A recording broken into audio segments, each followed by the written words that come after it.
Before Disney cleaned Times Square and before luxury condos erased the grit, New York City had a shadow map, a network of neighborhoods where morality went to negotiate with money, where silk curtains hid bourbon glasses and gambling tables, where the city's respectable face met its forbidden appetite. These weren't just streets. They were entire districts built on flesh, liquor, and coin. The city tried to erase them from history. Tonight, we bring them back to life. Walk with me into 1840. Manhattan below 14th Street is a patchwork of immigrant tenements and muddy lanes. At the intersection of Worth, Baxter, and Park Streets lies the most infamous slum in American history, 5 Points. The neighborhood got its name from the five-pointed intersection at its heart.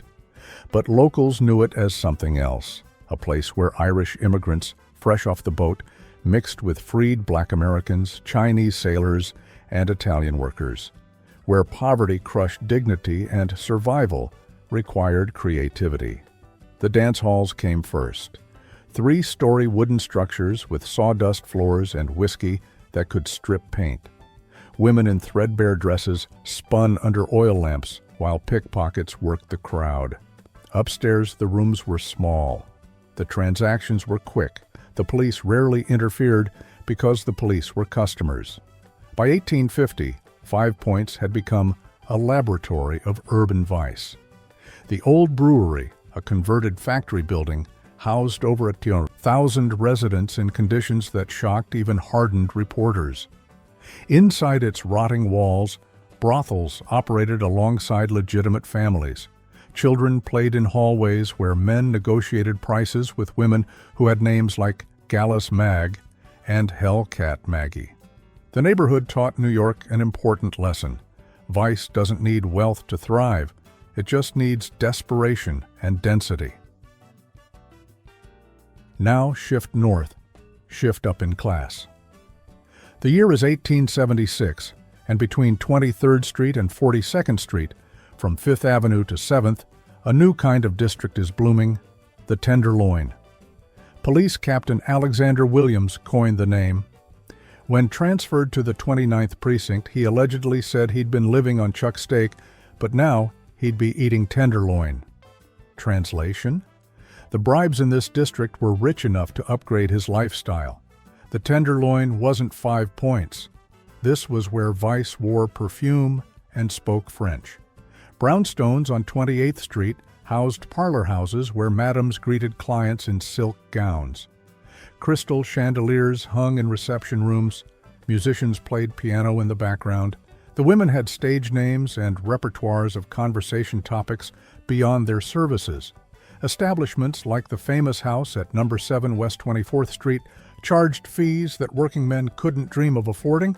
A single evening could cost what a factory worker earned in a month. But for Wall Street brokers, Tammany Hall politicians, and railroad magnates, these houses offered something crucial: discretion wrapped in elegance. The street level told a different story. Concert saloons and dance halls operated as vice supermarkets. McGurk's Suicide Hall on the Bowery earned its name from the number of women who poisoned themselves rather than continue the life. The Haymarket on 6th Avenue near 30th Street became legendary for its anything-goes atmosphere. 3 floors of gambling, drinking, and rooms upstairs where questions weren't asked. What made the Tenderloin powerful wasn't just the vice. It was the corruption infrastructure. Police captains became millionaires. Judges received envelopes. Aldermen owned shares in the businesses they were supposed to regulate. The district ran on a simple principle: everyone gets paid, everyone looks away. West of the Tenderloin, squeezed between 34th Street and 59th Street, from 8th Avenue to the Hudson River, sat Hell's Kitchen. The name came from a tenement at 39th and 10th Avenue, though some credit a veteran cop who called the district Hell's Kitchen after witnessing a riot. This wasn't a pleasure district. This was a working-class Irish neighborhood where vice operated as economic survival. The railroad yards and slaughterhouses provided legitimate work, but the pay was brutal. brothels and gambling dens filled the gap. The difference here was organization. Irish gangs like the Gophers controlled the territory with military precision. They taxed the brothels, protected the gambling operations, and enforced territorial boundaries with fists and sometimes pistols. The women working these streets weren't independent operators. They had managers, enforcers, and a hierarchy as structured as any corporation. Saloons doubled as criminal headquarters. The back, 40 on 10th Avenue, served beer in the front and ran a thriving pickpocket training school in the back. Young boys learned to lift wallets with the delicacy of surgeons. Girls learned to distract marks while partners worked. Now, walk east. The Bowery, running from Chatham Square to Cooper Square, was American entertainment's dark twin. In 1880, over 70 concert saloons and variety theaters lined this single street. But calling them theaters misses the point. These establishments were vertical vice operations. The ground floor sold liquor. The stage provided entertainment, ranging from can-can dancers to boxing matches. The balconies and private boxes functioned as mobile brothels where waiter girls negotiated prices between serving drinks. The basement often housed gambling operations. Places like the Slide on Bleecker Street became infamous for pushing boundaries, even in a city with few limits.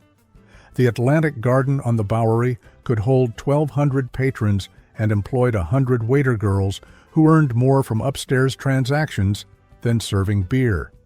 The Bowery also pioneered the Dime Museum Freak Show as Vice Gateway. Barnum's American Museum stood nearby, offering curiosity, entertainment. But the smaller museums along the Bowery used exhibits of human oddities and wax crime scenes to draw crowds, then funneled them toward the saloons and brothels. By 1890, the concentration of vice in the blocks between 24th and 40th Streets, from 5th to 7th Avenues, earned a new nickname, Satan's Circus. This was the Tenderloin at its peak. Over 200 brothels operated openly. Gambling houses ran 24 hours. Opium dens served a growing Chinese population in the basement levels. The police weren't just corrupt, they were partners. Then came Reverend Charles Parkhurst. In 1892, Parkhurst launched a crusade that would change New York forever. He hired private detectives, visited brothels personally to gather evidence, and delivered sermons naming names. His descriptions were so vivid that newspapers couldn't print them fully. The resulting scandal led to the Lexow Committee investigations of 1894. Testimonies revealed the systematic nature of police corruption. Madams testified they paid monthly fees directly to precinct captains. Patrolmen admitted collecting from streetwalkers. The entire system was exposed as a business arrangement. Reform came in waves.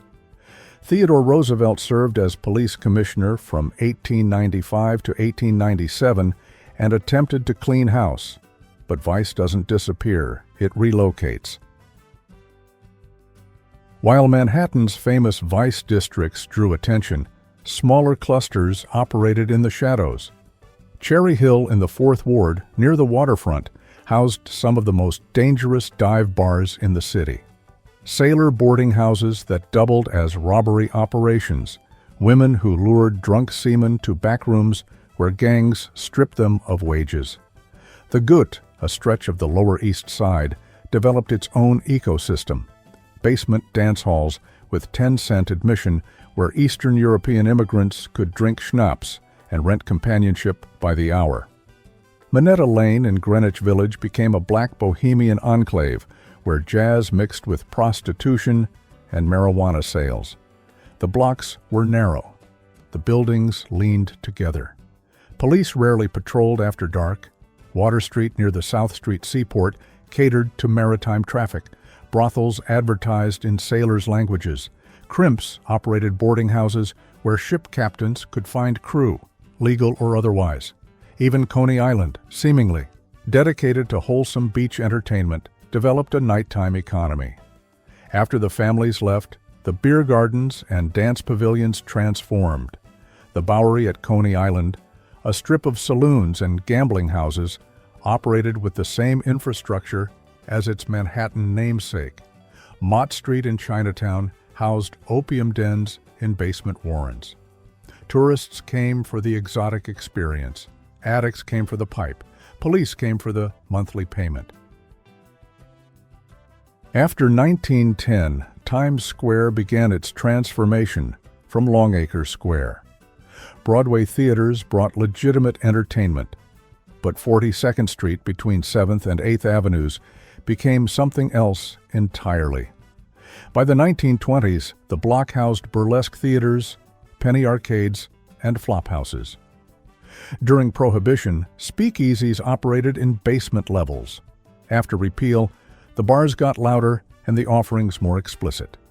The 1960s and 70s turned 42nd Street into America's most famous red light district. Pornographic theaters replaced burlesque. Prostitution moved from brothels to street corners. Drugs joined the menu. The phrase 40 deuce became shorthand for urban decay. But unlike the districts of the 1800s, this version was visible. Television cameras captured it. Filmmakers used it as location. The city couldn't hide 42nd Street.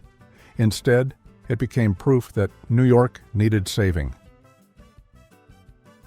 The 1990s brought the end. Mayor Giuliani partnered with business interests to reclaim Times Square. Zoning laws pushed out adult businesses. Tax incentives lured chain restaurants and family entertainment. The transformation was surgical and total. Within a decade, 42nd Street went from XXX theaters to Disney stores. From streetwalkers to street performers in cartoon costumes, the physical buildings remained, but their purpose was scrubbed clean. This pattern repeated across Manhattan. The Bowery gentrified. Hell's Kitchen became Clinton, a neighborhood of renovated brownstones. The Tenderloin was carved up and rebranded. The Lower East Side got gallery openings instead of gambling dens. The city didn't just clean these districts, it erased their memory. Tour guides don't mention the brothels that once filled Greenwich Village. History plaques don't mark the locations of famous gambling houses. The shadow map was replaced with a sanitized story. New York's red light districts weren't aberrations. They were economic engines built on fundamental human appetites. They shaped police corruption, political power, and urban geography. When the city erased them, it didn't eliminate vice. It just made it invisible again, scattered and digital. These forgotten streets remind us that every city is two cities, the one we see and the one we pretend never existed. Drop a comment if your city has a hidden history like this.